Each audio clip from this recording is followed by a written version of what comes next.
All right, what's up, folks? What's up, folks? Got guys coming in already. Monday Night Live. Yep, got Daryl in the house and Gary.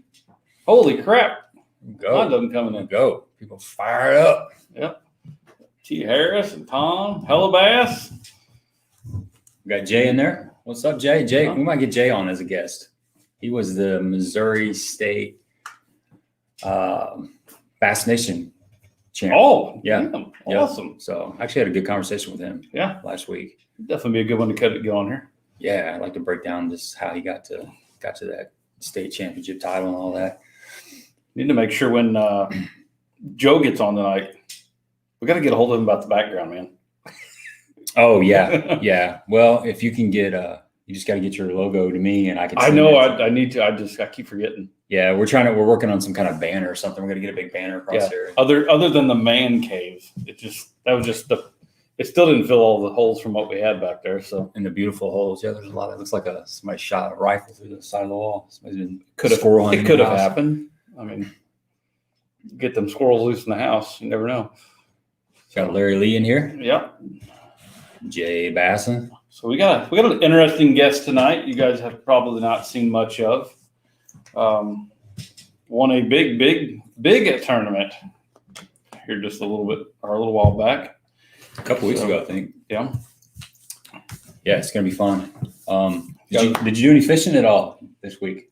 No. Get a chance to go? I've got no. We'll just leave it at that. Okay. I got to go Wednesday, and it was. That's when you called me, right? Yeah. Yeah. Okay. Yeah, it was 37 degrees, 36, 37 degrees. It was raining and sleeting. That's good for fishing, though. Yeah, if you can, it was okay. You gotta just get out there and get in it. Yeah. And then just breathe and let it happen. And I was listening to the Second Amendment today. Which, speaking of which, if you guys haven't checked that out, go look at the Second Amendment podcast. Those guys are really cool. Mike Marfellett's on the show every once in a while. He's on there. It's a great interview. Whether you like, hunting or fishing or whatever, anything around that, it's a really good podcast to listen to. So they had a pretty good one going over, some ice fishing and winter stuff like that. So it's pretty interesting. Yeah, I listened to that a couple of days ago, and yeah, Mike's a great guest. We need to get him on here again. It's been over a month, so he's about due. Yeah, definitely. Have to get him back on here, pick his brain a little bit more. So we've got Nathan Sparkman. What's going on? What's up, Big Papa? I haven't seen him in a while. Yeah, I need to get a hold of him, man. Need to chat. It's been a while. Yeah, we got David in here, Ron's in here, Bass guy. Man, we got Mark in here. We got all kinds of them joining. That's good. We got Garrett Thompson in here. He says Trevor's a great fisherman and guy to be around. One heck of a teammate. There you go. That's what you want to hear. So I guess I tell you what, why don't we just go ahead and we'll just get him in here and see if we can pick his brain a little bit and see what's going on. So what's up, Trevor? Hey guys, how's it going? Oh, going pretty good, I'd say, minus the fishing weather. So yeah, no, I spent the day on the water and about froze to death. It was chilly. You fishing local? Yeah, I fished Lake of Egypt today. Lake of Egypt, yeah. Yeah, I know it was chilly this morning, and the sun would pop out, and it feel a lot better, and then the clouds would come in. It was just kind of one of those days, and it was actually really cold. I delivered mail, so I was out there walking around in that crap, and it was a little bit nippy. You walk? I thought you just drove around. No, I got a little bit of walking now. It's mostly riding, but man, we deliver so many parcels right now that I'm just in and out of the truck. I can definitely see that. Yeah, I was just balls to the wall for like 10 hours all day. Came home. Yeah. So if anybody knows where Gabe works at and what community, we just need to start sending just empty boxes or ones with weights in them. Yeah, that's exactly what I need. Exactly what I need. So yeah. So go ahead. I was gonna say Morrison Sons is in here and Bass RX. Yeah. So first question I got to ask you, Trevor, is how does it feel to be fishing in the Bassmaster Classics? It just feels surreal. It's something I've dreamed of since I was a little kid. I was just watching the Classic on YouTube. It seems like a few weeks ago, and to think that I'm going to be fishing in the Classic this year, it's just incredible. Mm-hmm. That's huge, man. That's awesome, man. I watched about half of that last day that you and Blake fished, and man, it was It was good stuff, man. It got real intense there that last hour. Because Blake was he just needed one more fish and it was going to be really, really close. And did you know, you didn't know what he had, right? So I knew what he had at 10:30. They told me what he had, and they told him what I had. So I knew it was really close at halftime.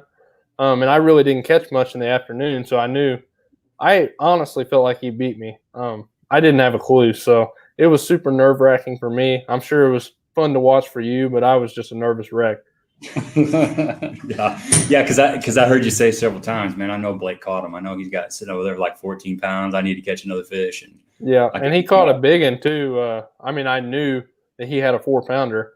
So his smallest fish was like 1.5 pounds. So all he had to do was catch another one like that, and he would have had a bag. So I was nervous for sure. Yeah, I bet. So you got a big game plan coming into the Classic, or you just kind of wing it, or? I'm gonna go down there and pre-practice the cutoffs January 1st. So I think I'm gonna go down there and look around here in a couple weeks, and hopefully that'll give me an idea what it's gonna be like. At least I'll be able to see the lake, kind of get a feel for it down there, and I think I'll have more of a game plan after I go down there. But as of right now, man, I'm just gonna go and enjoy it. Even if I don't catch them, I'm gonna have a blast and just soak up the opportunity and just enjoy it. Yeah, that's a good attitude, man. That's a real good attitude. Have you ever been? First of all, when is the Classic, and have you ever been to that lake before? It's like March 19th through the 22nd. It's on Lake Ray Roberts in Texas, and I have never been down there. But it's going to be in Texas in March, so I think it's going to fit my style of fishing pretty good. Being from Illinois, I like fishing shallow. I like flipping, and I think it's going to fit my style really well. So I should catch them down there. I'm looking forward to it. No, that's awesome. We do got a good question coming in here. And just before we get to that question there, fishing bass Brazil. You remember Mauricio? Yes. From Brazil? Yeah. That's him now. It's him now. Okay. So yeah, good to see him back. It's been a while, man. Yeah, I haven't seen him in a while. He used to jump on here all the time. Yeah. So, Trevor, here's your first question from the guest here. To kind of pick your brain a little bit there. Well, I don't know about old school. I'm not really a huge old school fisherman. But I guess you could call a spook old school. I love throwing a spook. Especially when fish are busting in the summer. I like throwing topwater, and I guess you could call a spook pretty old school bait. And that's probably one of my go-to lures when the fish are schooling and busting and stuff. So do you like the original spook, or you like the one knocker, or do you like them both?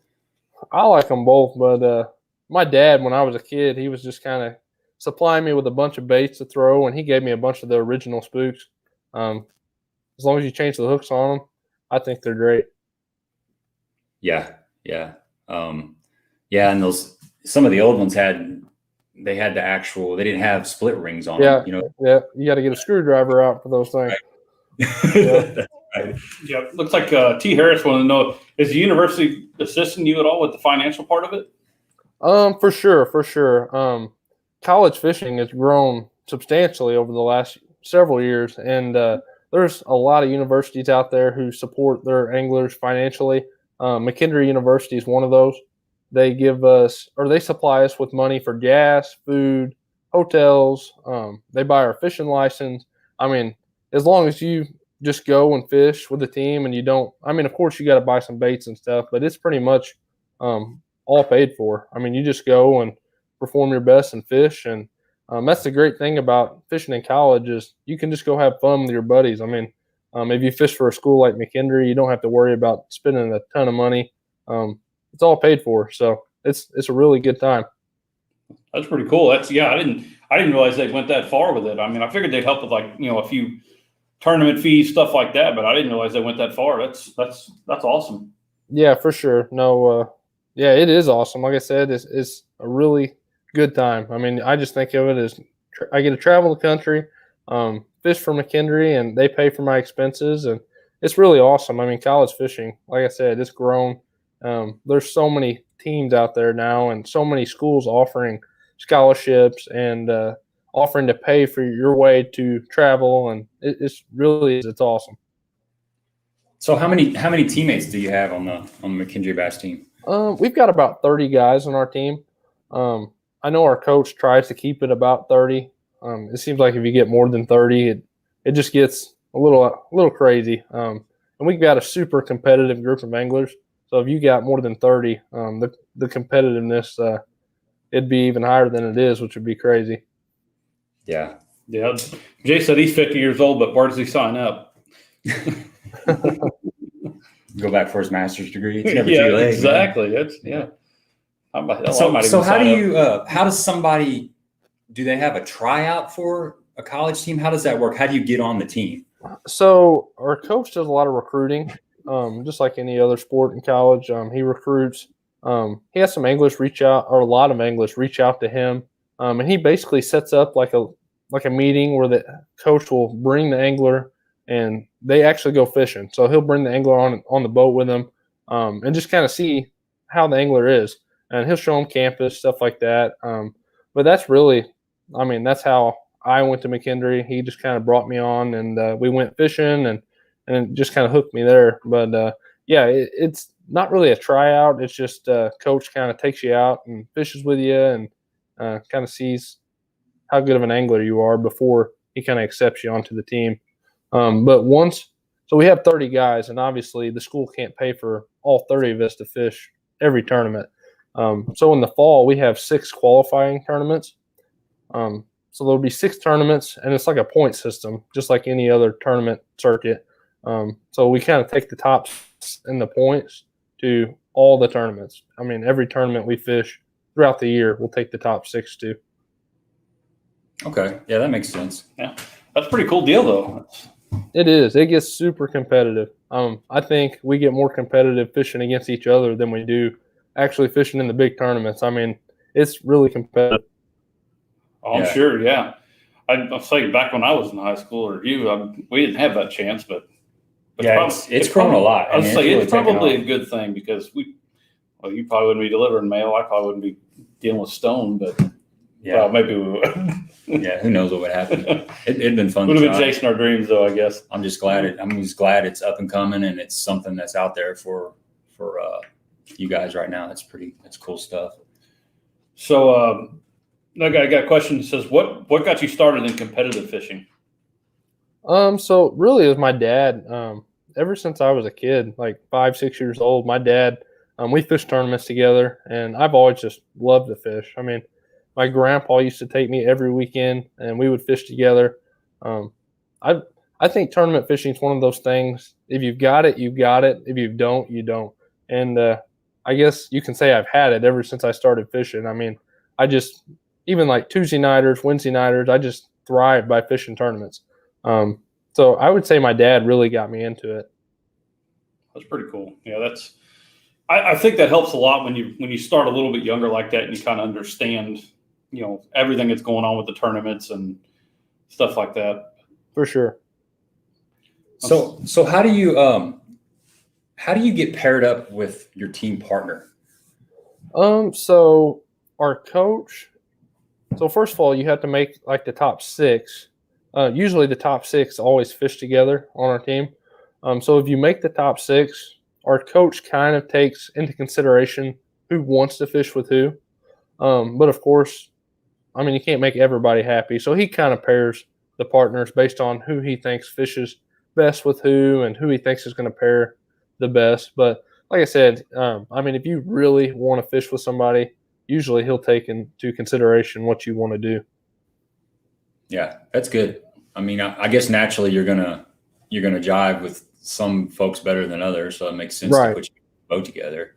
Yeah, and like me and Blake, my partner that you've seen us fishing against each other in the bracket, we live 30 minutes from each other. So we've grown up right here by each other. We fish the same lakes, so we just paired up really well. It just made sense for us to fish together.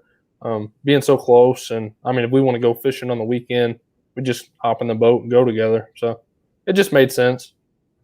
And you guys fish team tournaments outside of college as well, right? We have. We fish Tuesday nighters together. We fish together and we hunt together. We're going duck hunting in the morning. So we spend a lot of time together. That's great, man. Yeah, definitely. So I got a quick question. So what's your I'm gonna say your brand of baitcaster you prefer? I'm a Shimano guy. I mean, I've known Shimano reels since I started fishing. I mean, my dad got me Shimano's, and I think I started out with Shimano Castaic reels, and they were a great big reel, and my hand was about half the size of them. But I throw Shimano Chronarchs now. If you want a reel that's going to last you, I mean, Shimano, the best out there, I think. And then I always pair them with a G Loomis rod of some sort. I like the IMX Pro. I've got like 15 of them, and I love them. So, yeah, Shimano makes good stuff. At one time I think I had 8 or 9 of the old Corrados, the 200 series. They were the green ones. They were just when the reels were starting to become a little bit more low profile, and those were, man, they were workhorses. I still got one, a bunch of them, but I just kept one just because. And great reels, man. They make some good quality products. Yeah, they are. I've still got some Chronarchs that my grandpa he used 20 years ago. I mean, he passed them down to me, and I used them for a while. Now I just kind of put them up just to save them. But I mean, they last. If you want reels that's going to last you 10, 15 years, Shimano is the way to go, I think. Definitely. So were you on a high school fishing team, or did you just go straight to a college fishing team? No, I was on a high school team for 4 years. I had a lot of success in high school. I got second in the Bassmaster National Championship. I won state championship 2 or 3 times. Won a Bassmaster Open, high school Open. I mean, I had a lot of success in high school, and that's where it all starts, especially now. I mean, high school fishing has grown. It's crazy. I mean, they have tournaments on Lake of Egypt with 60, 70 boats. I mean, high school fishing just grown beyond what I ever thought it would. And that's part of the reason why college fishing has gotten to be so competitive. And the way that it is it all starts at the high school level. I mean, I learned so much just from the time I was a freshman to the time I was a senior in high school. And obviously you can carry that into college, and you can only imagine how much you learn in college. So, yeah, I definitely fished in high school, and it was a blast. Yeah, I would look at fishermen. It kind of took the place of bowling. I've been a bowler for a long time, and I've watched it just grow out of high schools, but fishing is coming into it, and it's just like they were completely flip flop, because now, it's hard to get guys into the bowling alleys anymore. You don't see a lot of younger guys. There's a lot of older guys, my age and older, whatever. But the fishing has completely turned the opposite way. Now you're starting to see all these a lot younger guys getting in there, and they're getting in earlier and starting to fish more tournaments, stuff like that. So I think it's a great deal. So it is for sure.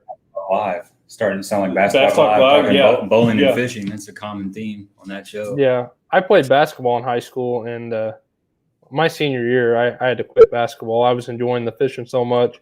I was missing practice for tournaments, and it was just like, if you enjoy fishing, I felt like fishing was my best way to make a career. I mean, I realized I wasn't going to be a professional basketball player, so I kind of quit the basketball route and put all my time into fishing, and it's really worked out. I mean, I never imagined I'd be sitting where I am now. Yeah, I know Smallwater's put on there. He said we used to skip school to go fishing. Now that we go to school to fish, exactly. Tables have turned. A couple questions on here. A couple guys had on. Let me scroll back up here. Here's one from Jay. I'll let you get to that one there. And did you read this one? I'll read that out just so if anybody's listening to this, they can hear it. So it says, tell us how you are preparing for the Bassmaster Classic. Have you made a trip yet? The off limits is crazy time period. We kind of touched on that, but you can run over that again. Yeah, so the off limits is January 1st. I'm going to go down in a couple weeks and spend 5 or 6 days on Lake Ray Roberts. Just kind of get a feel for it, look at the lake, kind of see what creeks that I want to spend my time in when I go in the spring. It just gives you a good idea if you go to a lake and just kind of look it over, see where all the flooded timber's at, just get a feel for the lake. So I'm definitely going to go down and prepare for it in that manner.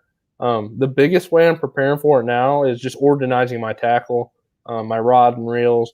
I'm going to take all my reels off my rods, grease them, put oil on them. So that's the biggest way I'm preparing now. I've got a lot to do with my tackle. My tackle's a mess. So I'm getting, I plan on getting all new Plano boxes. So that's going to make it really easy to organize all my tackle. And I'm going to be doing that a lot in the next couple of weeks. Gotcha. Kind of just curiosity, what kind of depth finders are you running? I run Humminbirds. Humminbirds? Yep. And they got that new live coming out. I'm super excited about getting that on my new boat. Yeah. Not to get off kilter here a little bit, but have you seen the new Lowrance? I have. Yep. They had a blurb out today about it. I saw. I guess when, I don't know what day it was, I seen somebody had posted it pretty early. It was like, I don't know, it's like 5:30 in the morning. I was looking at it and I was like, wait, what? And actually it was Trey Harple. Trey Harple had posted it, and I went and seen the videos on it, and it's pretty amazing. Yeah, so. I mean, it's all incredible. All the companies, it's just amazing what they've come out with. I was fishing today, and you can literally see the fish suspended under you chasing the bait. I mean, it's just crazy what all the depth finder companies have come out with now. Yep. So do you have a live scope on your boat right now? Actually, I just sold my boat like 3 weeks ago, so I'm waiting on that new nitro that I won in the classic bracket. I'm waiting on that, and I should be getting that in the next few weeks. But it'll have when the live comes out, it'll have the live. I'll have Mega 360, and I think I'll have 4 Solixes on there. So nice. Can't go wrong with the Solix. So you be rocking and rolling with that. Dang. Yeah. What boat did you get? It's a Nitro Z20. Z20. Okay. Yep. Nice. That's a nice boat. My buddy Mike won one of those last year, so I've got to fish out of that boat several times, and you'll be very happy with that boat. It's a good, solid platform. Yeah. Ron's got a pretty good question on here, actually. You know, what makes the Southern Illinois fisherman competitive, or what makes my fishing competitive? Yeah, that's a great question. If you've ever fished in Southern Illinois, you know how tough it is. And I've had a few people ask me that. I mean, how do you go from living in Southern Illinois, fishing our bodies of water, to going to Alabama and winning a tournament catching spotted bass? If you can figure out these bodies of water in Southern Illinois and be competitive down here, you can fish anywhere in the country. I mean, I've been to the St. Lawrence River catching smallmouth. I've been to Toledo Bend catching 5 and 6 pound largemouth. Southern Illinois, it's a different breed of fishing, I think. I mean, you go to Wren Lake, you're fishing dirt shallow, Crab Orchard, dirt shallow. I mean, you learn so much that you don't even realize you learn fishing in Southern Illinois. And like when I went to Lay Lake, the first day, it wasn't looking good for me at all. I only had 1 fish at noon. And I just kind of fished my strengths, fished what I've learned in Southern Illinois, and I went to the very back of this really shallow pocket. And, I mean, usually if you fish in the fall and down here, you're going to be fishing shallow. So that's what I did, and it paid off. I mean, you don't realize how much you learn fishing down here until you start traveling other places and start taking your knowledge to other places. Yeah. That's great, man. I that was one of the questions I had. And another question I had was, is there a lake or two around the country that you fished that reminded you of some of the lakes here in Southern Illinois? Yeah, it's weird. I would say Lake Dardanelle. I've fished Dardanelle 3 or 4 times. It's in Little Rock, Arkansas, by Little Rock. It definitely, every time I go there, it just seems like I'm fishing Crab Orchard Lake. I don't know why. It's always water willow and fishing shallow. And I've always done well there. I mean, I've fished 3 tournaments there, and I've got 2 top 10s and a top 20 out of like 200 boats. And like you said, I mean, if you can figure out Crab Orchard Lake or Lake of Egypt or Wren Lake, I mean, you can always take the knowledge that you learn in Southern Illinois to other bodies of water across the country. Now, with that being said, I'm going to try to maybe move down south or go down south a little bit and fish down there because, I mean, we don't have Kentucky Lake in Southern Illinois or Gunnersville.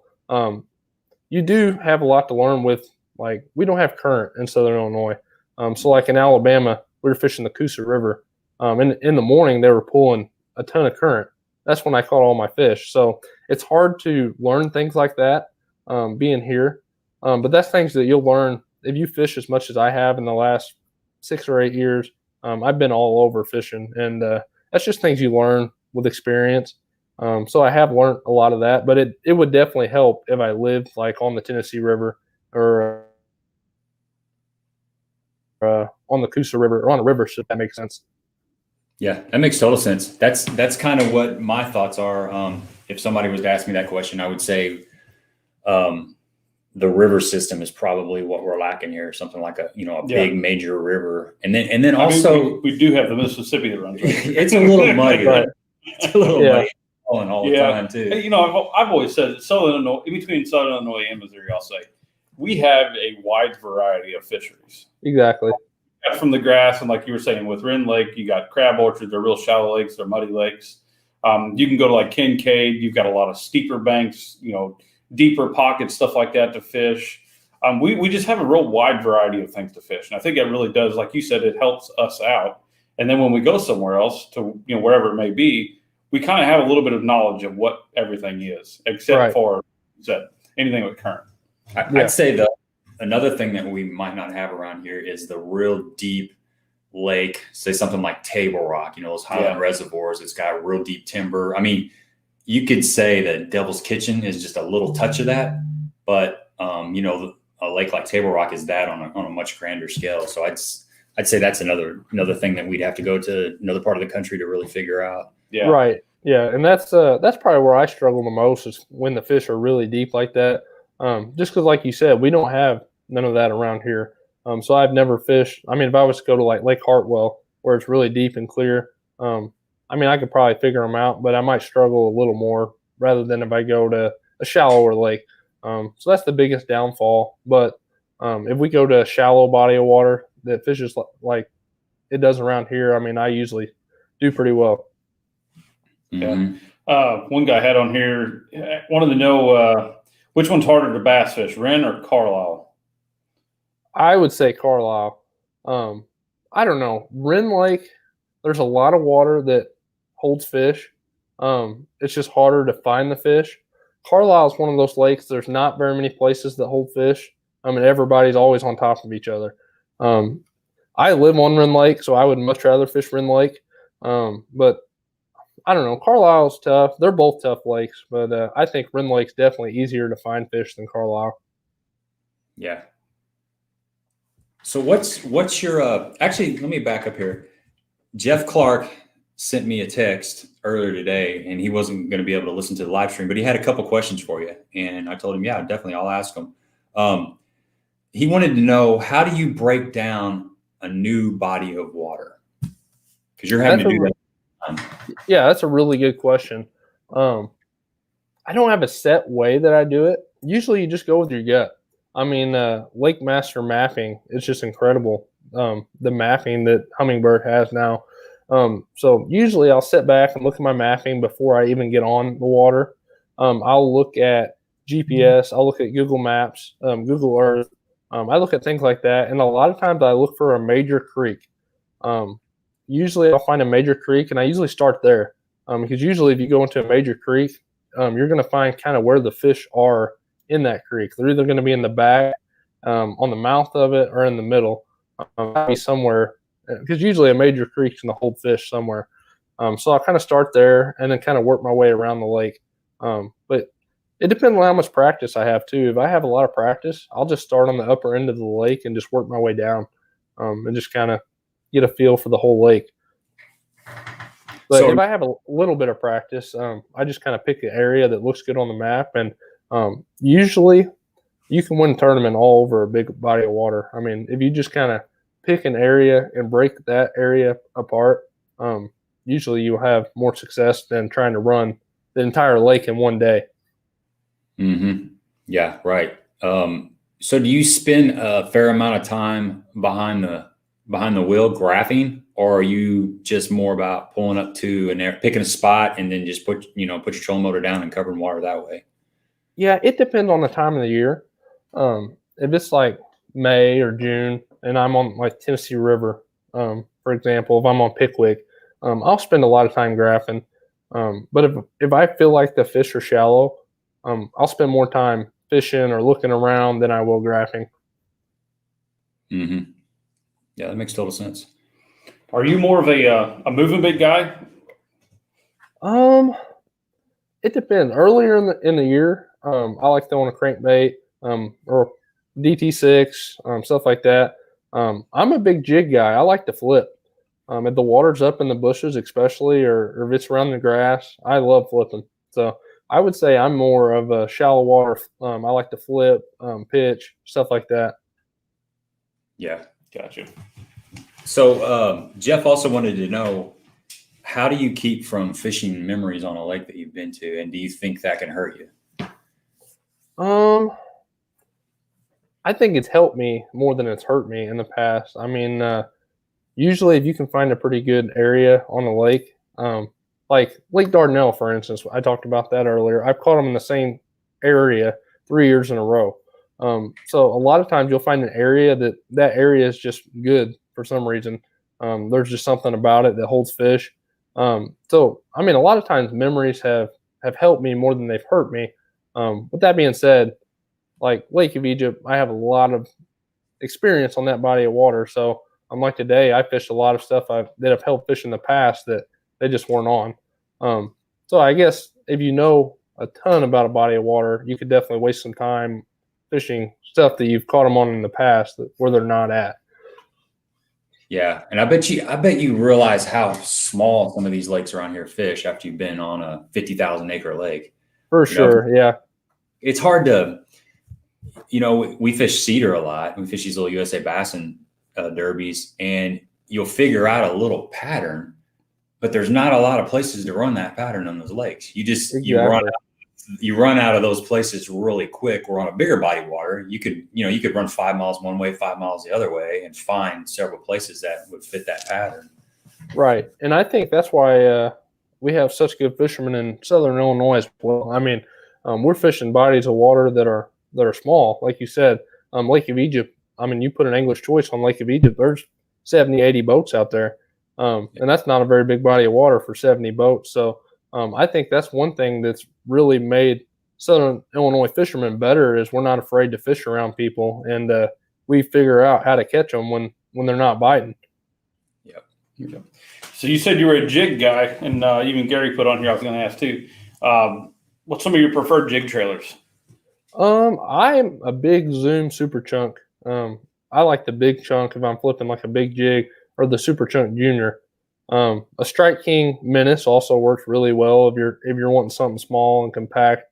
I use a Menace a lot on a DNL jig. We throw a DNL Baby Advantage jig a lot here in Illinois, just because, I mean, we're not necessarily fishing 6 and 7 pound fish. We're fishing for 2 and 3 pound fish a lot of time. So that it seems like that Baby Advantage jig gets a lot more bites. And I like a Menace on the back of it. Mm-hmm. So are you pretty much a black and blue jig and some kind of a green pumpkin? Pretty much, yeah. I like a black and blue jig all year round, and especially if the water's a little stained. I'm not a huge green pumpkin guy. I'm more of a bluegill color, like a blue and orange. DNL makes a bluegill color. If I'm not throwing black and blue, I'll probably throw that. Okay. So being in Southern Illinois, and we touched base on this just a little bit. Do you do a lot of I should say spawning fishing or bed fishing, I should say? Yeah, I would say I do. I try not to, because it seems like if the fish are spawning, I need to steer away from that, because it seems like I never do good in the tournament if I'm fishing for bedding fish. So I mean, I enjoy catching bedding fish. Now on Crab Orchard, I've caught some giant fish on the bed out there. But like Lake of Egypt, it seems like they're on the bed. All I can catch is like 2.5 pounders. So I usually steer away from that. I think a lot of it has to do with the clear water too. Like the clearer the water you get into, the deeper they go to spawn. Right. And that's my opinion, but I mean, Kincaid, it's the same way. I mean, you'll see a few here and there, but I think most of them bigger ones are usually out in about that 6 to 8 foot range. Yeah, I think catching spawning, we're catching spawning fish. We just don't know they're spawning, especially those that are out a little bit, sitting out there in 4 or 5 foot of water. Those, a lot of times those are spawners. Ron had a question. He says, besides your dad, who were your fishing influences growing up? I used to watch the Bassmasters a lot, and I mean, I thought Kevin Van Dam was the coolest guy ever. I mean, he used to be my role model growing up, and I think I even dressed up as Kevin for Halloween one year. I mean, I used to love Kevin, and I would say he was my biggest role model. But like I said, my grandpa, I feel like my dad would just throw me on my grandpa on the weekends, and we used to spend countless hours on the water. So probably Kevin and my grandpa, and they were probably my biggest two supporters, or my biggest two people who I wanted to be like. Gotcha. Got another question here. Fishing bass from Brazil. Want to know, do you prefer the 5 bass limit, or do you prefer the weight limit? Catch, weigh, and release. Yeah. Oh, personally, I prefer the 5 bass limit. I know it's kind of a touchy topic if you ask MLF guys or the Bass Elite guys, or but I prefer the 5 bass limit. I mean, I think it's a lot more interesting to fish for 5 big ones rather than a lot of 2-pounders. But I mean, I know there's a lot of guys making a living catching as many fish as they can, and I mean, it's an awesome. I really like the fact that they throw them right back in the lake, weigh them and catch them and release them. I think that's really good for our fisheries. I really like that idea behind it. I just like fishing for 5 big fish. Yeah, you know what? I'm with you on that. I like when you watch bass live, I like when they stay on an angler, and you get to see him you get to see him make those decisions. Right. He's not catching them all the time. But one thing that's really cool about the MLF style format is you see those lulls in the day where will go an hour, hour and a half without catching a fish, and then all of a sudden the score tracker will light up. And when you're out there fishing a tournament, we all have those dead times, and you're wondering, am I just completely missing some? Is everybody else whacking them, and I'm just I'm doing the total wrong thing? Yeah, your mind's always working, Yep. On you. So that's kind of sure. 2 separate things. Yeah, I talked to Randy Howell, and he said the MLF format is the most intense, craziest thing he's ever fished. So I can see that. Like you said, I mean, if everyone else is catching them and you're not, it'd drive me crazy. And on the flip side, if you're catching them and everyone else isn't, I mean, make you feel pretty darn good about yourself. So, yeah. Gotcha. Bass guy, I was wanting to know what you're majoring in and what your plans after college. So I majored in elementary and special education. I've always, not always, when I went into college, I wanted to be a teacher, just because I've always had a really good connection with our youth and kids. So I thought that'd be something good for me to major in. And, of course, I like the idea of having summers off, weekends off, and a couple weeks off during duck season. That was pretty nice. But, no, I've always enjoyed being around kids, and especially in the fishing industry. Our youth, I feel like, is our biggest audience in fishing. I mean, it seems like our younger kids are paying more attention than ever in the fishing industry. So I thought it'd be good for me to get experience with our young kids and in the classroom and in the fishing industry.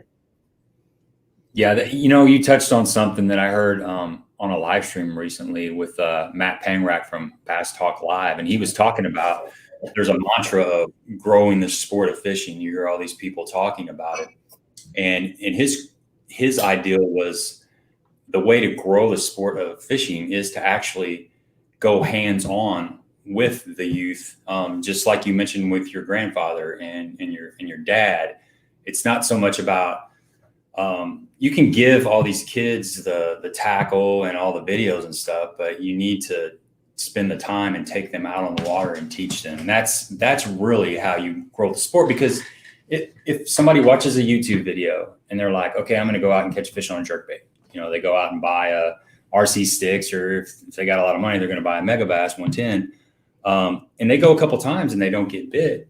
they might just kind of say, well, I don't know what I'm doing. I'm getting hung up in the trees. I don't know what I'm supposed to be doing here. This just doesn't feel good.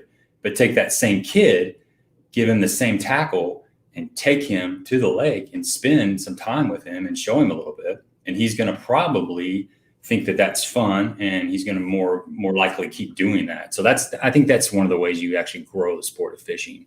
Right. Our fishing coach at McKendree, him and his wife, they were teachers for 25, 30 years. And our coach, actually, he taught fourth grade. He used to take the kids. There was a pond right out in front of the school. After school, he'd take 8 or 10 of them out there, and he was supplied with rod and reels, and they used to go fishing. So it was kind of him and his wife. They kind of influenced me into becoming a teacher because I just thought that was awesome. I feel like our youth, they need that kind of stuff. And I'm teaching first grade right now, and when I was gone fishing Lay Lake, my first graders were watching me on Bassmaster Live. I come back and they thought it was the coolest thing ever. I mean, they were talking about it. They were asking me about the baits I was using. I brought a bait in and showed them. They just thought it was the coolest thing ever. So that's kind of why I wanted to be a teacher. I just wanted to make a difference and show kids, I mean, stuff like fishing, hunting, stuff like that they might not ever get to see while teaching them. So. Yeah, that's awesome, dude. That means that tells me that your heart is in it for the right reason. That's good stuff, man. And whatever, kids are so impressionable. And often whatever that first thing is that you show them and it sticks, they're going to be a fan of that for the rest of their life. And if it's something outdoors, man, we need that for sure. For sure. Except for this year. There was a little bit too much of that outdoor stuff going on this year. The lakes got hammered out there. Jeez. Did you find that all over the country? I mean, you fished in different areas of the nation. Did it seem extra busy this year? Yeah, for sure. I mean, especially in Southern Illinois. I mean, it seems like everyone started fishing this year. And, I mean, I think it kind of made our bodies water a little bit tougher. And, I mean, even like you said it, I mean, everywhere has been pounded this year. And I think the weights, I mean, even in the Elite Series, we fished Chickamauga and Gunnersville, and there was not one 20-pound bag weighed in. So I feel like the fishing pressure this year has a lot to do with that personally. Mm-hmm. Yeah, I remember going in the spring in say March or so to Kincaid Lake, and they had the main marina ramp shut down, and you'd go down there in Johnson Creek, and there'd be 70 or 80 boats in that little boat ramp down there. You were lucky to ever see 10 boats. It was crazy. I mean, every stitch of grass had a truck and a trailer park in it. Yeah. It was nuts. Yeah, definitely. Garrett put on here, let me scroll back up here. He said, who catches more fish when you and Blake go fishing together? I don't know. You can say whatever you want. Yeah. I mean, I run the trolling motor most of the time, so I would say most of the time I might catch a few more, but Blake is definitely a stick. I mean, he catches them. I mean, you saw in the bracket, I mean, I don't want to say scared. I just knew Blake was going to catch them because he's a great fisherman. So I would say it's pretty equal, really. I mean, we're both good fishermen. We both fish hard.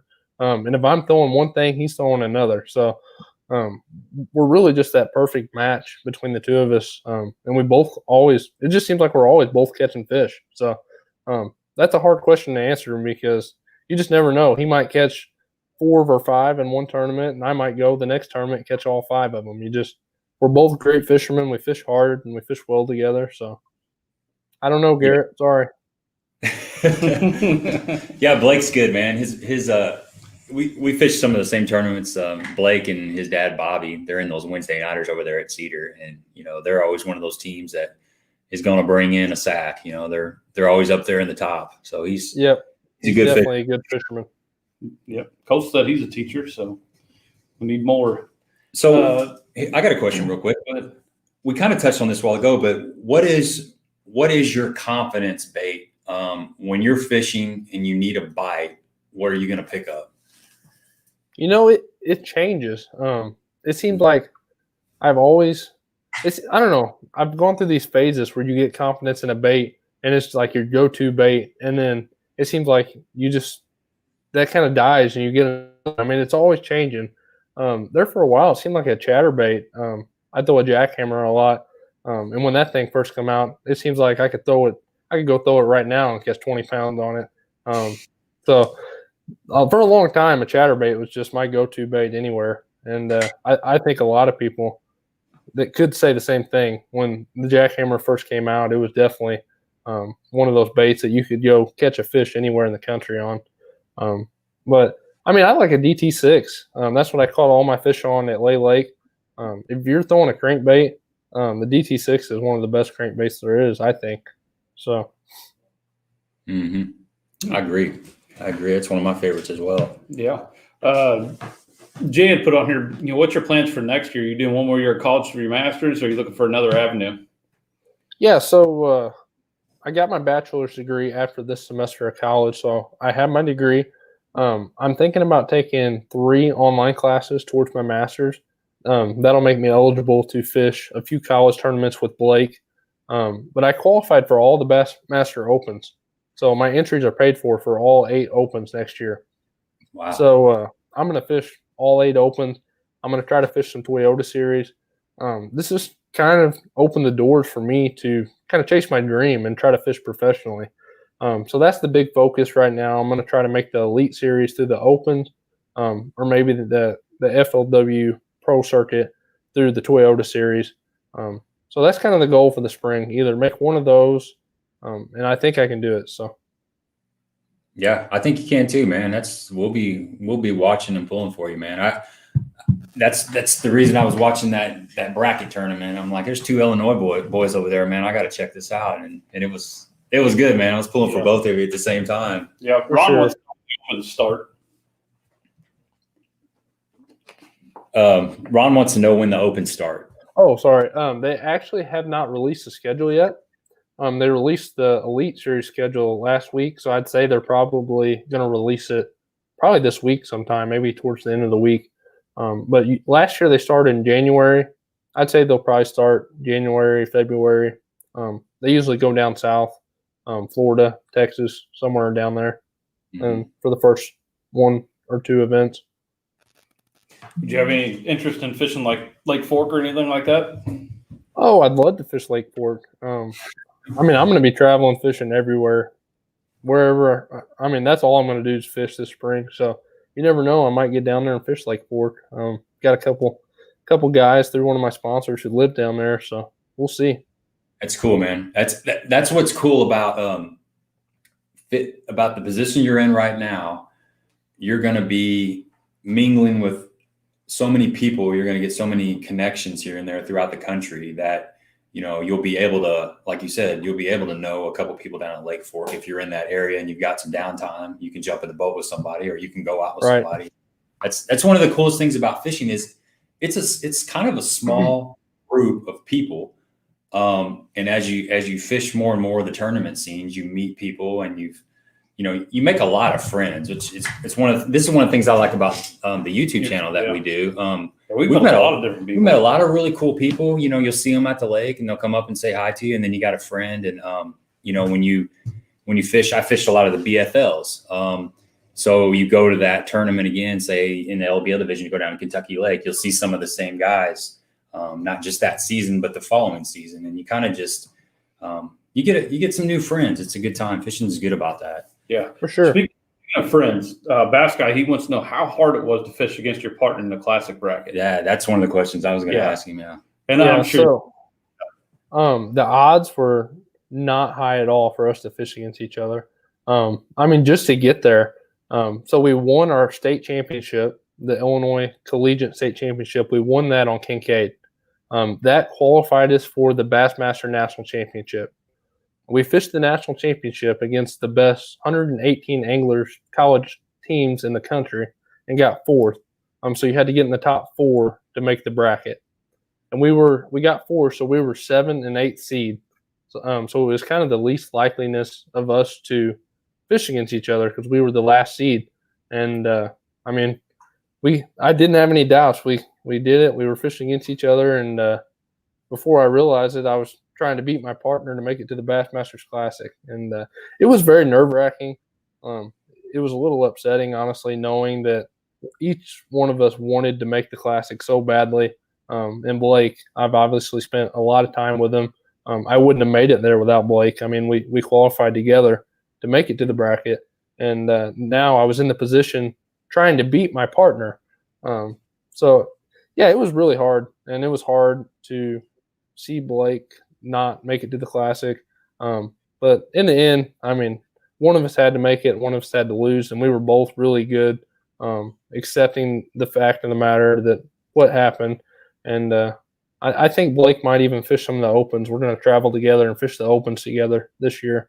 So it all worked out. I mean, it always does. God's always got a plan, and things have worked out. And I'm interested to see what we do this year through the opens and stuff. Yeah. So kind of bittersweet. How did you guys had fished on that lake together? How did you, when you found out you were going to be fishing against each other, how did you figure out which area of the lake the other was going to fish? Did you guys flip a coin? You know, I mean, because you guys had fished some of the same areas together. Yeah. So the bracket was all individual actually. So we qualified as a team. They broke it down, and everyone fished by themselves. So I fished in a boat by myself. Blake fished in a boat by himself. So all 8 anglers fished by themselves. So Blake fished against 2 other people. Or the first day Blake fished against someone and he beat them, and then the second day he fished against someone else and he beat them, and I did the same. So we were the last 2 left. So we had to fish I had to fish versus him in the last day of the bracket. So he was kind of on his own. We were staying in the same hotel, and literally we were tying our baits on right beside each other. So, I mean, we were honestly giving each other ideas on how to catch more because we wanted each other to be in that last day.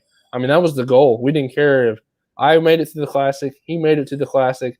We wanted one of us to make it to the Classic. I mean, we didn't care who it was. We just wanted somebody from Illinois and one of us to make it to the Classic. So we were trying to help each other. And then the last day, I'm like, oh, crap, I'm fishing against him, and I've been helping him the whole time. So it all worked out. I mean, it was a great experience, and I wouldn't have wanted to fish against anybody else besides Blake. Yeah. So you guys were fishing 2 different areas of the lake? We were. He was running down the lake a little more, and I wasn't running that far. I was running about 2 miles. But, yeah, we weren't sharing water or nothing like that. Okay, yeah, that's what I was wondering. So was it weird to have a cameraman in the boat with you all day? It wasn't really. I've had a lot of cameramen on me over the last 8 years, between the high school circuits and fishing national championships in high school, and all the college stuff. I mean, me and Blake have had a cameraman on both of us several times while fishing with each other. So it really wasn't that weird. It was just one of those deals. I mean, you just got to fish. You got to catch them either way. It's just cooler if they can capture it on camera. That's right. I was kind of disappointed the last day. Not really disappointed, but Bassmaster Live started at 8 o'clock. There was an hour fog delay, so we didn't start fishing until 7:30. And I had 10 pounds, 10 ounces before 8 o'clock. So no one even got to see it because Live hadn't started yet. Yeah, but you'll do that every time. Yeah.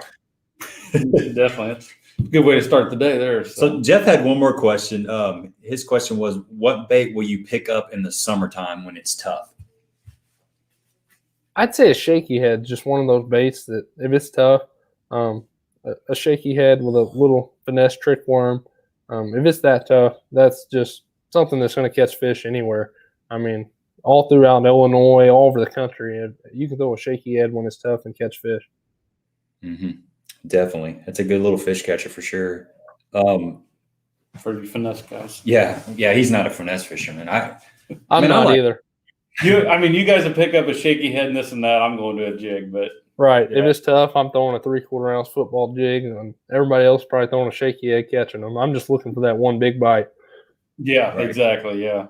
Yeah, I'll be catching some 12 inches just to have fun, and then I'll get tired of it, and then I'll pick up a big jig. Is a jig your favorite way to catch fish, or do you have a favorite way to?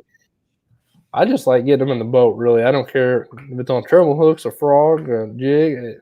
I would say flipping's probably my favorite way of catching fish. I just like catching them shallow, up shallow, flipping and buck brush, wood. I just like to set the hook and jack them. I mean, you set the hook. I just think it's awesome. You're close to them, you flip up there and they hit it, and you set the hook and flip them in the boat. It's just nothing beats it, I don't think. Yeah, I like punching a lot. It's hard to get me out of that grass. Yep. Like late May to the first couple of weeks in June, and then starts again like late October and in November. It's dead right now because we got that rain and it blew the mats out. But yeah, man, I can just punch and just keep going. 5 I'm the hours. same way. Yeah. So that's that technique that we both really like. It's good stuff. Couple more questions here. So what would you consider your strongest technique? Like I said, flipping is probably my strongest technique. I've always done better in the fall for some reason. I just really understand the fish in the fall. In the fall, the fish are chasing bait. They get so much shallower than people realize. I mean, like at Lay Lake, I was catching them fish where I could see the bottom. And I was catching them in the morning and the sun would come up. I was like, oh my gosh, is it really that shallow up there? People just don't realize how shallow bass get. And I've been running a crest liner the last 3 years, and that boat floats shallower than any boat I've ever rode in. I mean, if I pull the troll motor up and push pole, I can almost get to the bait. So over the last few years, especially in the fall, I like fishing dirt shallow where places people wouldn't even ever fish. So I would say that's one way that people don't realize how shallow they can get, and I can catch them really good when they're up shallow like that.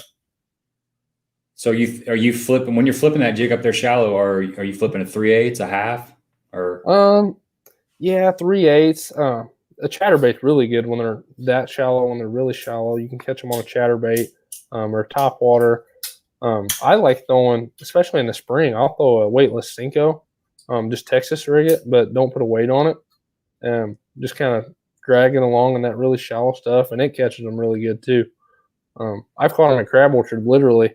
There was one spawning. It was like 3 years ago. Its back was out of the water. Like when I caught it, it had a water stain on its back. It was so shallow, its back was out of the water.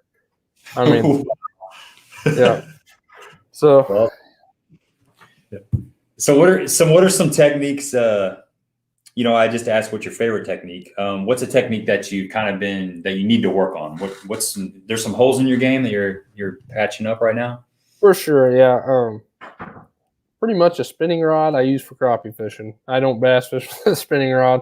And I feel like I definitely need to get better at throwing spinning rod finesse fishing, fishing deep. That's probably my biggest downfall. And that's just part of growing up in Southern Illinois. I mean, we fish shallow, and you can pretty much catch them shallow all year round down here. So, I mean, really, for me to get good at that technique, I need to go to a lake like Lake Hartwell or a deep, clear lake and just kind of practice that for a couple weeks. And I mean, I could work at it and get better at it. I just need to go do it somewhere. Mm-hmm. Yeah, take a road trip and spend a week down there. Go spend a week in the boat with this guy. Yeah. I'm sure we fish a lot of the same spots. Tom wants to know, what model crest liner are you running? So I've been running the PT20. My last 3 boats have all been the PT20. They just come out with the MX21. It's got a 250 on it. It's going to be a sweet boat. That's what I'm going to be getting this year. So I would highly recommend it. It's going to have a 250. It's going to be really fast. It's going to float shallow. I think it's just going to be an awesome boat. Gotcha. Mark has a really good question on here. So what do you consider to be an overrated lure and one that's underrated? Overrated lure. That's a hard question. Overrated lure. I think I've got a pretty good one there. Yeah, I think one that's definitely underrated to spinnerbait anymore. Ever since the chatterbait come out, I mean, you don't see a spinnerbait tied on in a lot of people's boats. It seems like everybody throws a chatterbait, and there's times when a spinnerbait will definitely outfish a chatterbait. So I feel like a spinnerbait's pretty underrated. Yeah, I said Gabe and I have had that conversation. He throws a lot more chatterbaits than I do. I'm just not a big chatterbait fan. And I mean, they catch fish, don't get me wrong, but I'd much rather pick up a spinnerbait, especially anything that's got wood around it or anything like that or grass. I just like spinnerbait a lot better. I throw. You have to put a swim jig in there too, so you're fishing for the same fish with that chatterbait, the spinnerbait, and the swim jig. In my opinion, absolutely. So if you're really on that bite, I think you need to have all three of them tied on, because there are days when there's days when they'll hit all three of them, but there's days when you'll catch 2 or 3 to 1 on one or the other. And David just nailed my overrated one right there. That's exactly what I was going to say. The Whopper Ploppers. Yeah, I think it's overrated. 100%. Yeah. I think it's a bait that catches bass. Don't get me wrong. I threw it the first year. I'm not going to say the first year. I guess about 3 or 4 years ago, maybe 5 years ago, when it first started coming out and getting broadcasted a little bit. I was throwing it at 10K, and I was catching pretty good bass on it. But you'd catch just as many muskie as you would bass. So, but then after that, it seemed like anybody and everybody had that Whopper Plopper out there. And I still see guys out there that just brag on that thing left and right. But I mean, for top water, if you're looking for something that makes noise and gets bit, I'd go back to a buzzbait over a Whopper Plopper. I don't know. I've won a lot of money on Wren Lake on a Whopper Plopper. Yeah, especially in the last 2 years. I mean, it's definitely a good bait in the summer to throw out there. Yeah, it's got that. I haven't fished it a whole lot because of the grass. Most of the lakes that I fish around here, I don't fish Wren that much. But yeah, that definitely makes sense. Lake of the Ozarks, any of those rock lakes for sure. It makes sense. That's a hard. I'm trying to think of an answer to that too. That question mark that you asked about which do you consider to be overrated, and it seems like if you put in some time on just about any bait, it becomes less overrated. A lot of it is just about putting time on the water on that bait and figuring out when to use it and how to use it and stuff. Let's sum this up right now. Okay, let's do it. The most overrated baits out there. Guggen baits. Guggen baits? Guggen baits. Oh, you're talking about an actual. I'm just saying, I don't care what it is they have. The Guggen baits are overrated. Right. Well, they got their own thing. Yeah, we have talked about their plastics being too soft. They catch fish, but they're too soft. They're hard baits mimicking everybody else's, but yet they have such a big fan base that pushes all of their stuff so much. I would consider that one of the most overrated. Well, I was thinking price point. Usually when you think overrated, something that's real expensive, like you mentioned. If you're thinking price point, I would say like a mega bass. I mean, who wants to pay $25 for a jerk bait? Right. They catch. I mean, I do it. You do it. But I mean, $25 for a jerk bait. It just seems like that's a little steep. It's very steep. But gosh, I've been with people that caught them on that, and they weren't hitting my jerk bait. Gary Meyer just put out our $50 swim baits. Absolutely. Okay, there you go. I would say probably 4 years ago, I think Tactical Basking was the first ones that really started coming out with the big swim baits. And they were talking about I think it was a trash fish and some other one. They were like, 7 or 8 inch soft plastics. And when they started talking to that and started bringing those out, you really started to see those swim baits go on the market. Mm-hmm. And then you started seeing, we looked at that one, it was that was 310, 316 or 316, yeah, two $300 swim baits, custom painted swim baits. Yeah, it was ridiculous. That's a movement, that out west and stuff. That's a deal. People are really into that, collecting those and fishing them. Those guys that'll fish for 3 or 4 days and just for one bite, they have no problem doing that. Yeah, that's just not for me. But I don't know. You ever throw any of those big old swim baits around? Nope, not at all. I mean, I'm like you guys. I can't break down and spend the money on one just to get it cut off by a muskie or something on Kincaid.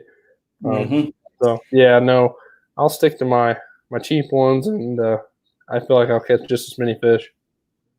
Yeah, you're right. I mean, there's a lot of back to that Mega Bass 110. There's a lot of mid price point jerk baits that work just fine. I mean, I've caught a lot of fish on that RC stick by Lucky Strike. It's a $9 jerk bait. It looks like the Vision 110. I mean, they are different. They're definitely different.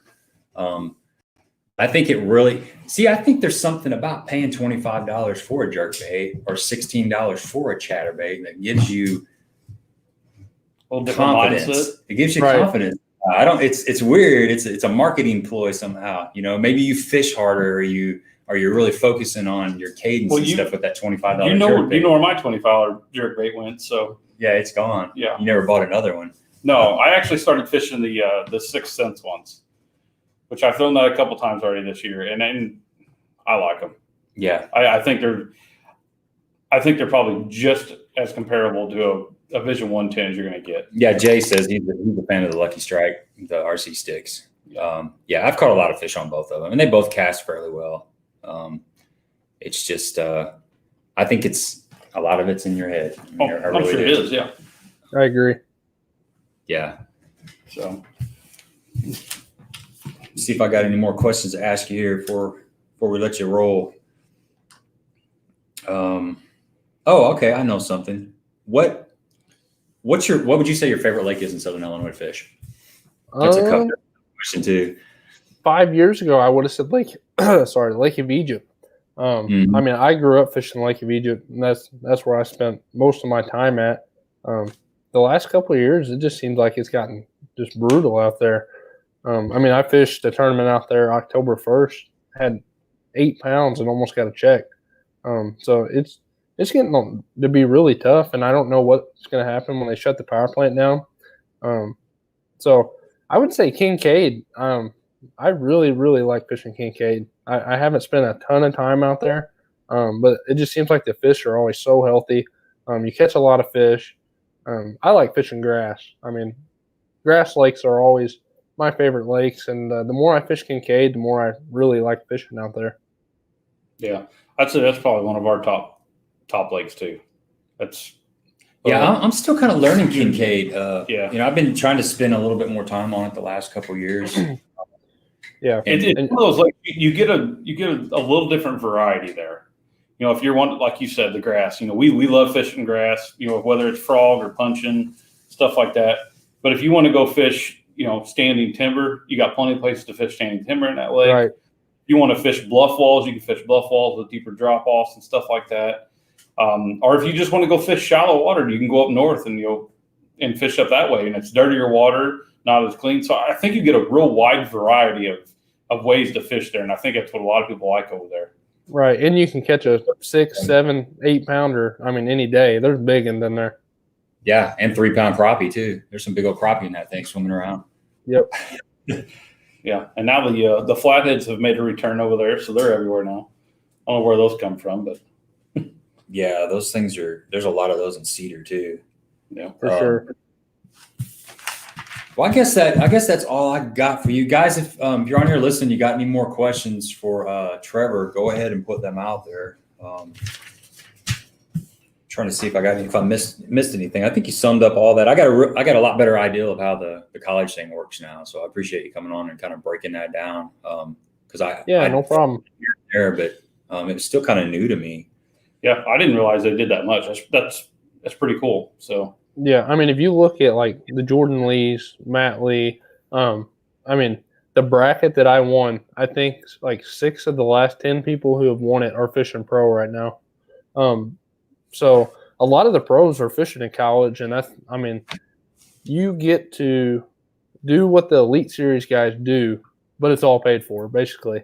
I mean, your hotels, and it gives you a really good opportunity to travel the country, learn a lot of different bodies of water, and obviously the expenses is what kills a lot of people. It's super expensive to do that, and if you're doing it with the school, it saves so much money, and you still get all that experience. So if you want, like me, I'm going to try to qualify for the elites. I can take all of the experience that I've learned in college and to the opens this year. Yeah, I would say maybe we can get you back on. Maybe after this year, this next season, you do the opens. Maybe we'll get back on. Maybe do an on the water interview with you. Maybe just go over to Kincaid, just kind of talk throughout the video and stuff like that about what happened through the year and stuff like that. I think it's pretty neat. And I'm curious to see how it works out for you. I mean, I'll be following you for sure. So that'll be neat to do like a tournament year recap and how you felt about things. And that way when you make it in the big times after that, and you forget about us guys, we'll still have the video back to and say, hey, this is where this guy was at. Yeah. Right. Oh, we got a question here from Bass Guy 1960. he says, what is your opinion on the Ohio River, aka Smithland Pool? Have you spent any time over there recently? Oh man, my opinion on that is not high. I think it's a sewer hole anymore.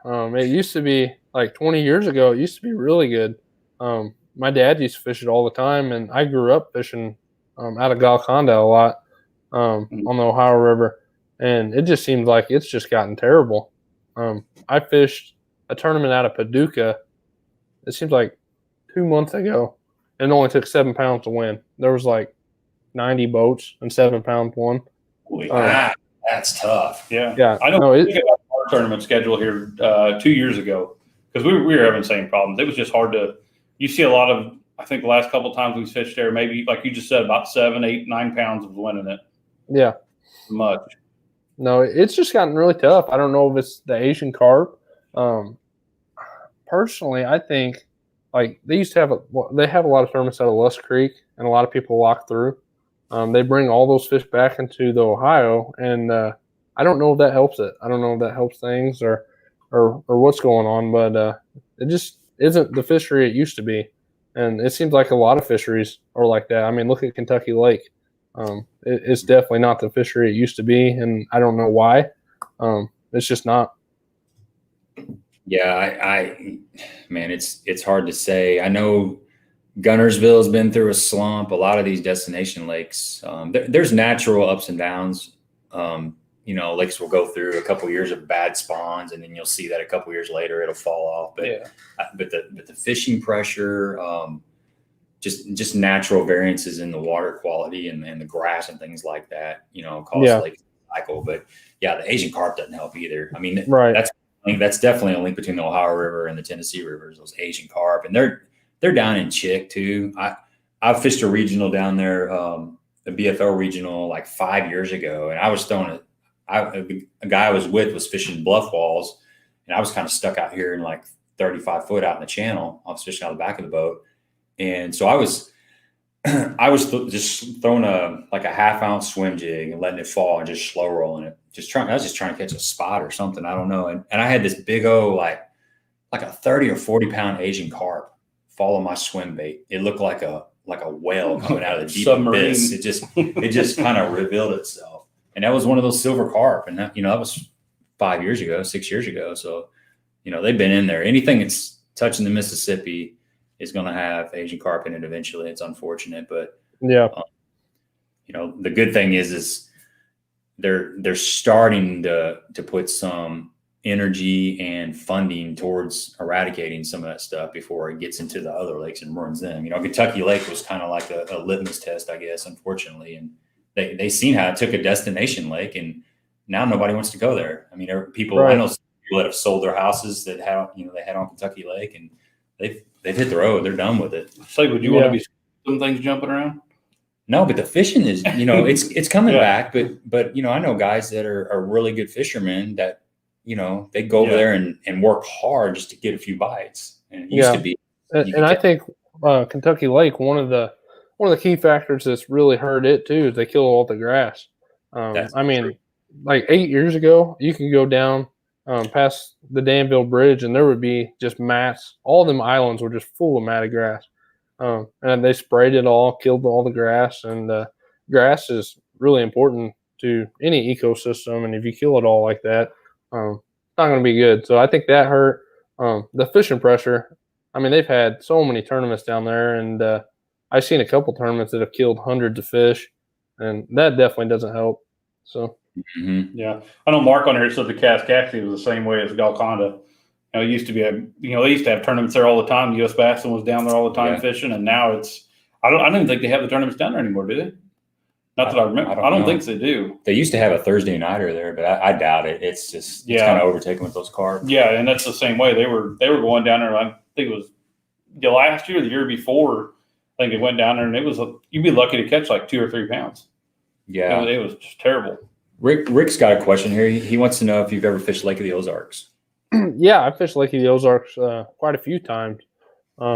It's another one of those lakes in the fall. You literally can't fish too shallow. The bait gets really, really shallow. The last time me and Blake fished there, we got third. It was an FLW tournament, and we were catching them just dirt shallow on a whopper plopper and a chatterbait. And they were so shallow you just wouldn't believe it. So, yeah, I fish Lake of the Ozarks a lot. It's a great body of water, a great fishery. If you go there in the summer, you better hold on if you're driving down the main lake, because there's some big old yacht waves. Oh, that lake is nuts. I mean, yeah, I know what you're saying. You know, most people, that's why they don't have tournaments between Memorial Day and Labor Day. If they do, they're a night tournament. But right.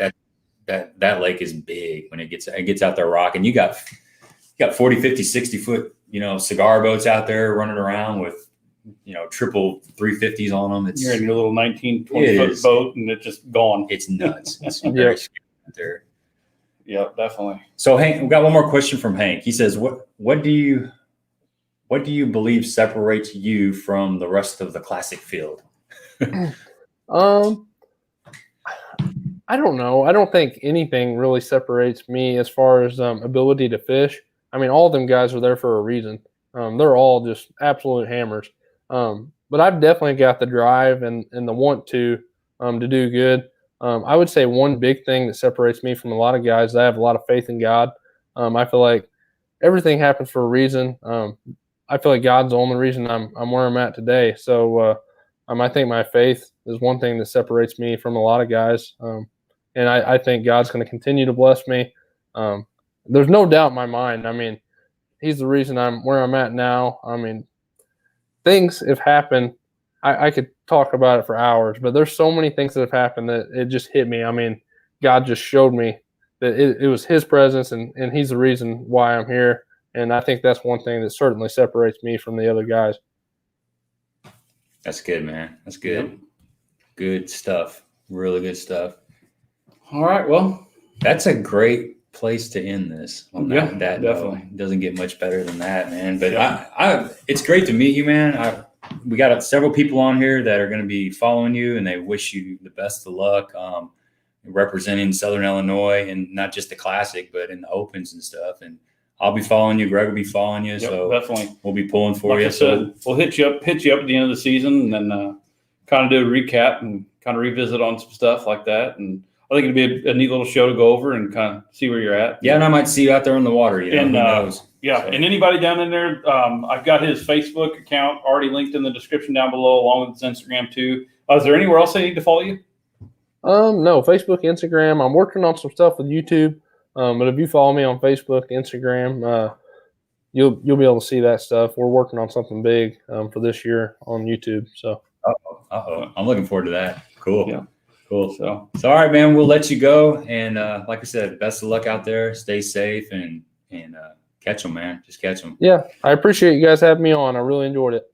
Yep, no problem, all right, man. Trevor. Have a good evening, bud. Yep. See ya. See ya. Bye. All right, guys. So that was Trevor McKinney. Like I said, I've got both of his links down in the description. If you guys want to go click those and give him a follow on both Instagram and Facebook, it's much appreciated. So. Good stuff, man. He's a bright and upcoming fisherman. I mean, he's already, a great fisherman, but I think he's going to continue to get better. And, that just winning that one tournament is opened up so many doors. He's going to be able to go out there and kind of bump elbows with the big dogs. And I think he'll do just fine. It's all about, he's had a lot of experience fishing in different parts of the country already, growing up in Southern Illinois. Fishing's a little bit tougher. The lakes are small. I think that's one thing we take for granted too much. Is we talk about how nice the lakes are in Illinois, and I guess I've never put it in the perspective of how he did that, and talking about how tough they actually could be. Mm-hmm. I guess I just never thought about it that way, but we don't get outside of the region all that often. I've certainly never fished in Texas, and so we don't really have a good Ron said, hit the thumbs up. Definitely. Do what Ron said, man. That helps us out. And subscribe. If you haven't subscribed to him or me, please do that. It helps us grow a bunch. But yeah, so I don't really have a good total perspective on how these lakes fish compared to some of the other lakes. We fish a little bit out of our norm every once in a great while. Like, Ozarks, you went to Guntersville? Pickwick. Pickwick. Yeah. Pickwick, stuff like that, or Kentucky Lake. But I mean, other than that, we really don't hit a whole lot, especially north. Which, if other stuff wouldn't have happened this year, maybe we would have got to go north. But Had a lot of other stuff. We'll going get on up there this year. eventually. Yeah. We'll get up there soon. I want to bow up on a couple 4-pound smallies. Oh, I know it. Yeah. That's That brown fish is something Yeah. else. I want to get some of that. So gotta make sure Ron's available and Shade and what was the other guy? Jason Shade and Brad Hawthorne. So I make sure all them guys are available and ready to go. Oh, Morrison Sons Custom Bait Company. By the way, we got this box of stuff, and man, thanks a lot. I tell you what, I'd say next live stream, I think we'll go through some of this stuff. Yeah, we'll do. That way we can give him a little bit of credit right off the bat, get him going on the show. Definitely. Yeah, we'll kind of do maybe just a little unboxing and show some of the products that he's offering, because a lot of good stuff. Ron says we better jump in the boat with him. Man, I'm ready, brother. I am ready. We got to get this vaccine kind of going around, circulating, get everything cleaned up, and 2021 get out of 2020. That's all I'm worried about. Yeah, we're almost there, man. We are almost there. Spent so much money this year, it isn't even funny. Yeah, Jay says Lake of the Ozarks is going through some of the funks this year. You know what, Jay? I saw there was a 23-pound sack just recently. I think this weekend. Yeah, it was 23 and some change caught out of Lake of the Ozarks. So some of the big fish might be starting to show up. Yeah, so that's basically what he was saying. I didn't read the rest of the comment, but yeah, Lake of the Ozarks, man. The time we were down there for that last BFL, caught a lot of like 14.5-inch fish. It was fun. It was a good time, but it was hard to get a 15-incher. So Morrison had a question about fishing the grass. So he's wanting to know, he's fishing underspins. He wants to know if he's ripping it up through the grass, or should he stay reeling just through the grass, or just pull it through. It's really a lot of what the fish want, but I have had a lot more luck with ripping it. Just getting that. If you're fishing the tops of the grass, it's going to make a big difference, and just kind of ripping it through there. Or if you're coming down the side of the grass, just wait till you get that little bit of a feel of that grass on there, and just pop it or rip it through there. Works really well. I would fish that underspin just about like I would a swim jig or a spinnerbait, either one. Right. Yeah, because he's throwing the flashy swimmer, Texas rig, not the Cumberland Pro underspin. It's I got you. Okay, what he's throwing. Yeah, that's you kind of got it, like what Greg said. You kind of got to experiment. A lot of times I will fish that just like I'm fishing a spinnerbait or a swim jig. If you got lanes in the grass, I'm really keying on those lanes. I usually get out off the grass a little bit to where you can kind of see. And instead of fishing, say at a 45, a lot of times I'll fish at a 90, because you're really getting to visualize those lanes. And I'm trying to throw back in the grass, but I'm kind of picking a lane, and I'm trying to make my cast to where my bait's going to come through that lane. And key is bumping some stuff, ripping it through some stuff, and then figuring out if they'll come up high in the water column, or do you really need to be down deeper along the bottom. But vary the retrieve. Like the same thing with any kind of spinnerbait, chatterbait, or crankbait, swim jig. It's not just a straight cast and a straight retrieve. Slow it down. Maybe put some English on it, some little twitches and stuff. And just any kind of thing to make that bait a little bit more erratic that's the whole key with those moving baits. It'll generate a few more bites. But I fish the underspin that I typically fish is the one like the Cumberland Pro underspin. It's got an open jig head, and I'm not fishing that around grass. I'm fishing that mainly out for suspending fish. So that's more of kind of counting it down and trying to put that right above the fish's head. So that's not a grass thing, but yeah, I think it's just playing around with it. You'll figure out what the fish want it to look like that day. So yeah, some good plastics, man. I'm fired up about that. I was trying to figure out what Coastal was going on about. He said, "Thanks for picking me up, Jay. Much appreciated." He said 23, 21, but we must have missed something. I think that was 23 pounds and 21 pounds, maybe. Oh, okay. I got you. Yeah. Okay. Yeah. They put some good fish on the scale. I'll say the comments were coming through kind of blotchy, so I didn't know what was going on there, but making sure. Yeah. Rick says, great show, guys. Glad you introduced Trevor to us. Going to be fun to follow. Yeah. I'm looking forward to that. He's going to do just fine. Using the Strike King 1/4 ounce underspins. Okay. So, I tell you what, I know David said do the unboxing, but I say we wait till next Monday. Let's maybe get a couple of underspin stuff on some of his stuff to show. Let's talk about next Monday. Are you here for next Monday? Yeah. Oh, yeah. Okay. Oh, So we've been talking about some of the guests that we got coming up, and I've been kind of working on this. Kind of question, am I going to be here next Monday? As of now, we got Mark Menendez is coming on the live stream next Monday. So that's going to be exciting. Looking forward to that. I spoke with Mark the other day for 15, 20 minutes. We had a great conversation. He's excited about it to come on here and share some of his time. So think about between now and then, what questions you want to ask. He's real open, very knowledgeable, lots of experience. So I think we're going to touch a little bit on the Kentucky Lake. We kind of got into that a little bit with Terry Bolton. Yeah. He's a fisheries biologist. Menendez is. So he's got a. We can definitely pick his brain some. That's for sure. So we'll touch on that, and we'll touch on some seasonal patterns and anything you guys want to talk about. Think about your questions and get on here and just flood it. And I would say probably we'll push this live stream for a couple of days. I'm going to say probably Thursday, maybe Friday. We'll try to get something out on Facebook and Instagram like that. And if you guys could just share the living crap out of it. Yeah, because that's a big guest. Yeah, it's a pretty big guest. He's an established BASS tour. He's won a bunch of stuff, and he's been around forever. And he's excited to come on here. It's really cool. We had, like I said, we had a great conversation, and I'm really looking forward to it. I really am. And we got a couple more guests, but before we do that, I mentioned that Cumberland Pro underspin. All that stuff, all the new Cumberland Pro stuff is finally on Tackle Warehouse. So you've seen that stuff in our videos, and maybe you've looked for it and it's not on there. Like the new swim jigs, the new underspins, the new football jigs and stuff.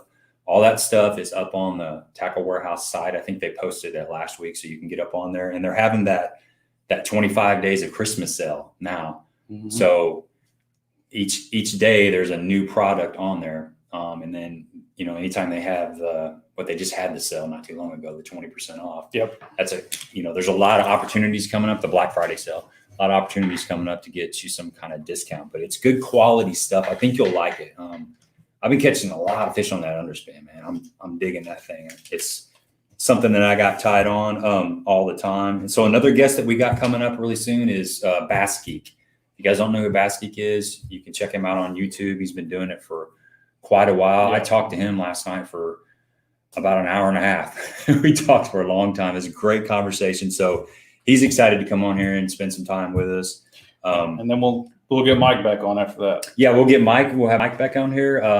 Jay's on here. I talked to him today, or I sent him a message, and he's going to be available to come on here sometime. He's got a lot of good stuff to talk about. So we're really trying to keep this fresh, mix it up a little bit, have some local guys and have some national guys, and just keep it fresh. So if you guys got any suggestions on anybody that you think would be good for the live stream, let us know. Not saying that we have the reach to get them, but I'll certainly reach out to them and send a message, because you never know. It doesn't hurt. This is kind worst thing they can say is no. So worst thing they can say is no. A lot of these guys aren't fishing right now. It's kind of the off season. So who knows? It's exciting to me to meet, like Terry Bolton last week was awesome. That's somebody completely down to earth, just easygoing guy. Yeah. And it was really good. He gave us a lot of really good, interesting, topics on Kentucky Lake. I mean, stuff that we didn't know about that was going on, and what he's seeing on that lake that that we don't see because we don't get to fish very often. Yeah, I think he said he's been fishing that lake since the 70s. So I mean, and Menendez has been down there for that long too. Yeah, and like Bass Guy said, McKendry coach. I definitely think he'd be an interesting guest to have on here to kind of see how he goes and not necessarily picks his fish or his recruits and stuff like that, but just kind of see what he's got planned for how he maybe teaches these guys something or stuff like that. I think it'd definitely be. Ken Smith's another good one, George. I actually was thinking about him. I'd like to. He's been doing the boat rating, the different boats, like all the different models of boats. He's been doing a comparison on all of them. And actually, I was listening to Anglers Happy Hour podcast. Hopefully, leave my boat out of this. I think yours is too old. Yeah, no kidding. Yeah, but he's had some really good videos on some of the fishery biologists out there. I think I don't want to say Lake Fork. I think it was Rayburn or Toledo Bend. I think Toledo Bend. There's a fisheries biologist that did some really detailed fish tracking stuff, and they've been following these fish for quite a while. So there's some really definitely cool interesting. information. Yeah, it's really good stuff, man, about the habits of fish and how sonar, the pings off of your graphs affect fish. It's crazy. I think we may have touched base on that a little bit when I don't remember who it was we had on, and they were talking about fishing shallow, and I said, I turned my depth finders completely off when I'm fishing I do the shallow. same thing. And another thing that I've really noticed the last couple of years is you'll side scan. Say you got a point or a hump or something, you'll side scan it, and you won't hardly see a whole lot. You might see just a little bit, enough to make you want to turn around and fish it. Mm-hmm. And then you put the trolling motor down, you got down scan 2D on. And after you're fishing for 5 minutes, 10 minutes, all of a sudden you start seeing fish. Yeah. They were there the whole time. I think they suck down really tight to the bottom when they hear that motor coming, especially in a pressured lake. And as you start kind of just blending into the environment, they loosen up and they start going back to the way they were. Because, man, I see that all the time. Yeah. Which is one reason why if you see a really good piece of cover on a structure, like a point, and there's cover on it and it looks good, you may not see a fish on there, but there's a pretty good chance that there's a fish that lives there. It's funny you say it, because if you go, like if I'm fishing, and this is mainly in the fall and winter, if you're fishing over big schools, and I noticed this the first time over at Kincaid, I was fishing over a big school out there, and it was probably 20 yards from me. And I kept just retrieving through it. It was really sunny out, and I remember that. And I every once in a while, I'd see some of them come up a little bit, and I could see the school, and then they go back down. Well, then all of a sudden, for about a half hour, I couldn't see them anywhere. I didn't know where they were at. And I turned my depth finder back on, and they were all underneath the boat. And I'm guessing they were getting shade off the boat. Of your boat, yeah. And they just stayed there. And I mean, it didn't matter. I couldn't get bit for nothing. But at that point, you're just an object that's blocking the sun. Yeah, you're blocking the sun. So you're actually an ambush point for those fish. They're sitting in that shade line. And you remember Luke was talking about, when we had Luke Estelle on here, was talking about that live scope, how you're making a cast to a fish with, let's just say, a swim bait, and you draw that fish away from the school, and here comes some more fish with that fish. And he said they'll sit right underneath the boat, in the shade of your boat. They won't bite. So it makes sense. I mean, that's, like I said, that whole entire school was just right underneath my boat. I mean, it covered my whole sonar. I couldn't see nothing underneath. I've had those dang muskies over there at Kincaid. This has happened one time with me and my brother were out there. This has been several years ago, but we were fishing around those islands in that area. And we've been sitting fishing there's a real shallow flat tapering point, and we've been fishing it. I was throwing a crankbait. I think I was probably throwing like a 5XD or something. And all of a sudden I'm reeling my bait in, and my bait's coming up. A crankbait gets down and it runs, and then it comes up really, really hard. It was coming up really, really hard. We were kind of pulling up to get it up. And here comes this freaking muskie, like a 48-inch muskie. It was sitting right underneath my boat. Yep. We've been sitting there just kind of drifting around for 15 minutes. And it shot out. You're bringing all the bait to him. Yeah, it shot out and grabbed my crankbait. I literally had like 10 feet of line out. It just took off. And I didn't even know what happened to have it so fast. And we got it up. It didn't break me off, luckily. But we got it up to the side of the boat. And I think I just ended up cutting my crankbait off, because I hadn't had a lot of experience. I don't know. I wasn't putting my fingers in that thing's like gill plate or anything. I know that's what you're supposed to do. And that reminds me, one more thing before we go. Condolences to Ron Linder. Yes.